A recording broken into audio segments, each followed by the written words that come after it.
What is happening, y'all? Welcome on back. Let us see how things wrap up.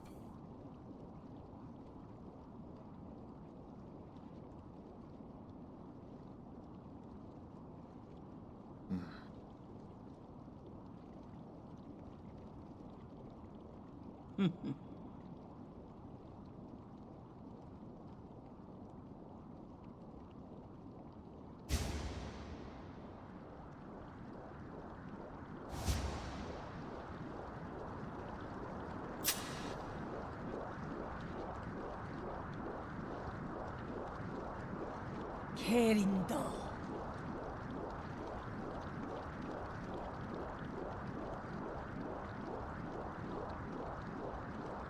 제일 왔어 이밤.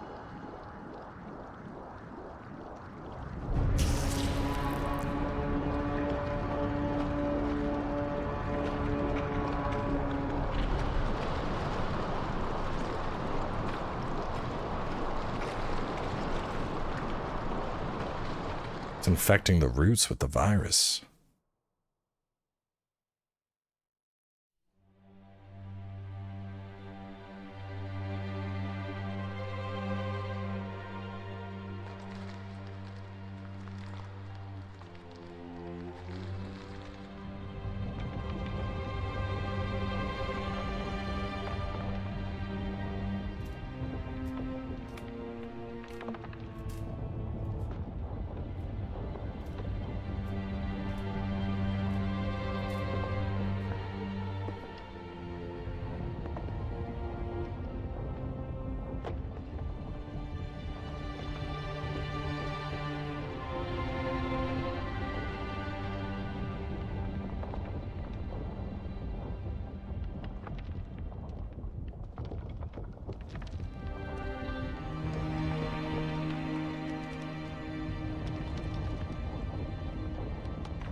Finish 9 souls on standard mode and witness the end of a new Kunlun.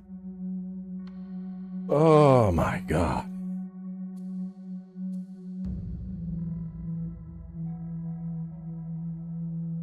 What a fight.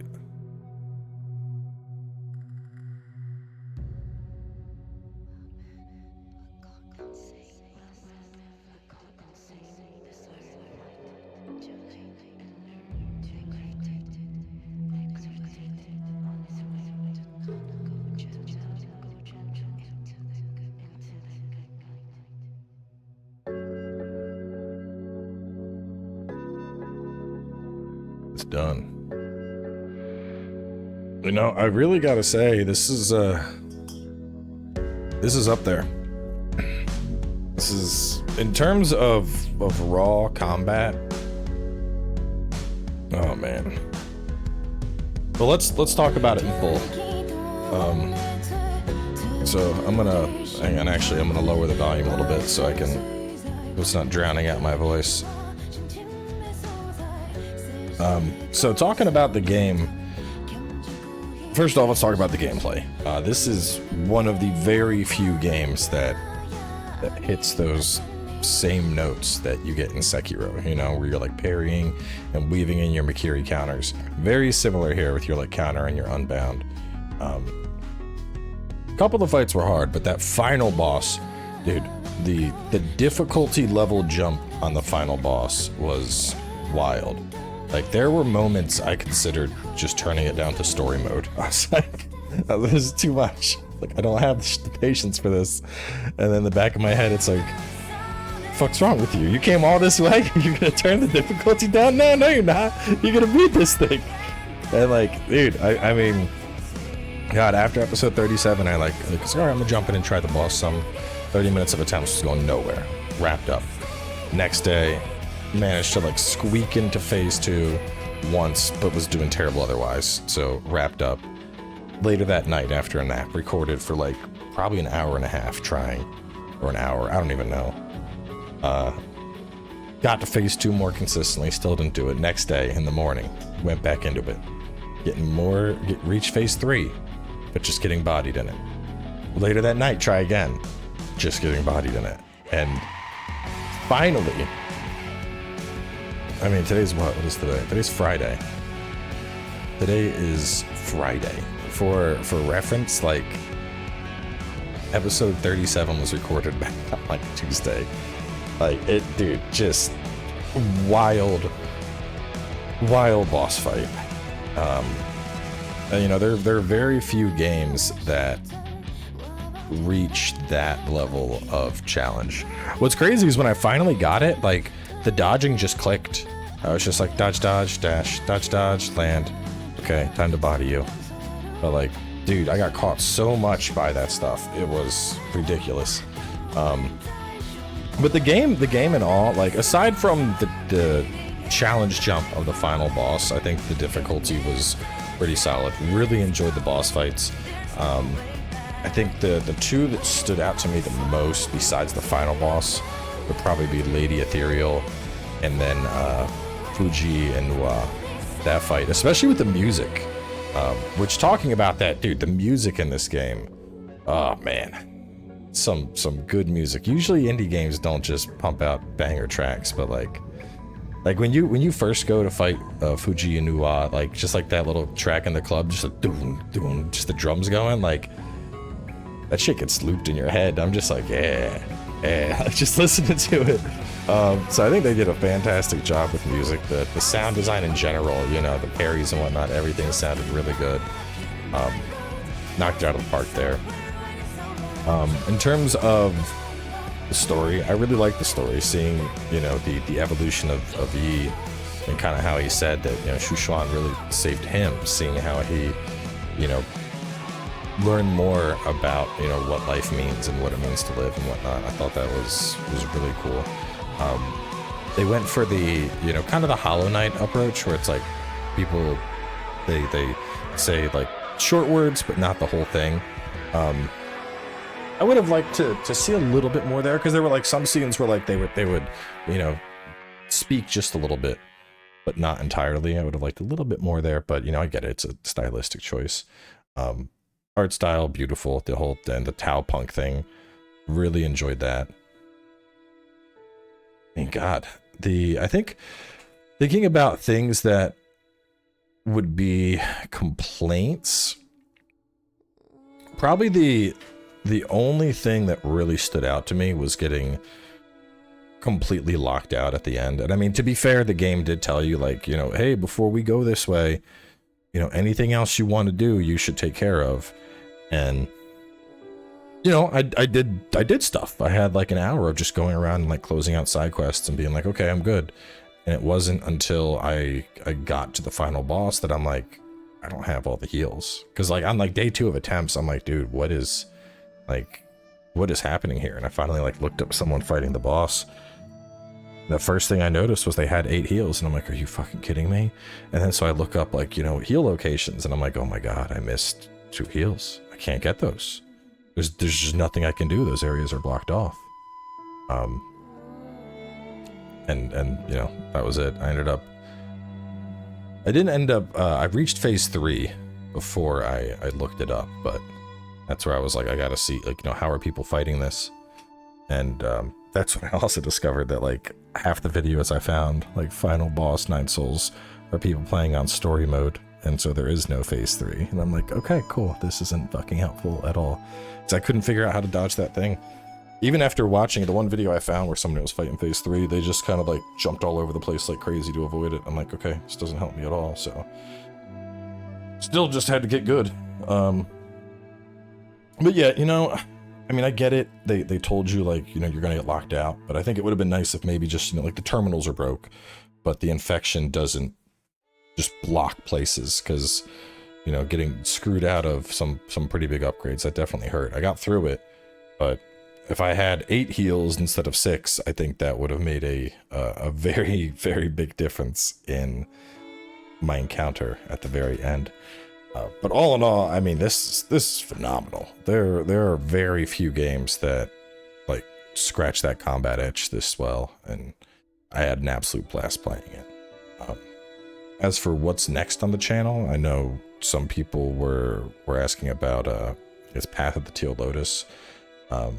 That's getting really good reviews. I mean, it's kind of like, you know, a Metroidvania right after a Metroidvania, but it is the slow season, so maybe I do that. I don't know. More than likely, I'll do like a channel poll with a couple choices, and then we'll go from there. But this was thoroughly enjoyable. You know, no notes, fantastic game. Just had a blast with it. Especially the end, man. Like, God, that wave of relief that washed over after finally taking down the final boss. Oh my God. I feel like I need to go to the store and buy myself a cake to celebrate. Because that was a battle, man. We got a post-credit.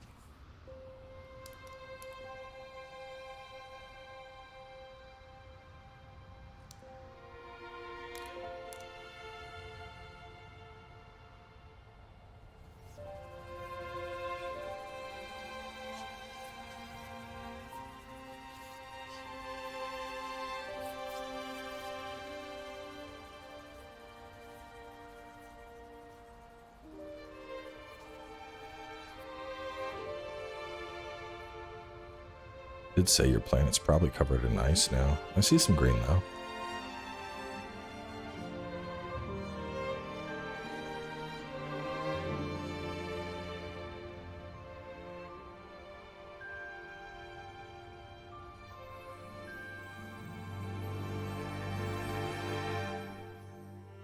I'll have to look up the other end. I don't know what the other end is like, but this is a good end. I like it. Oh, man. Either way, that is going to wrap things up for our journey. 9 souls. Really glad I came back to play this, because it released, like, right before Shadow of the Erdtree. And, like, you know, we tried it in the indie showcase, and I'm like, this, you know, this is hitting all the right notes. This is good. You know, I think I want to do more. Oh, cool. The start screen changes. It's pretty. Either way, though, hell of a fight. Good game. Wrapping up here. Play it. Good times.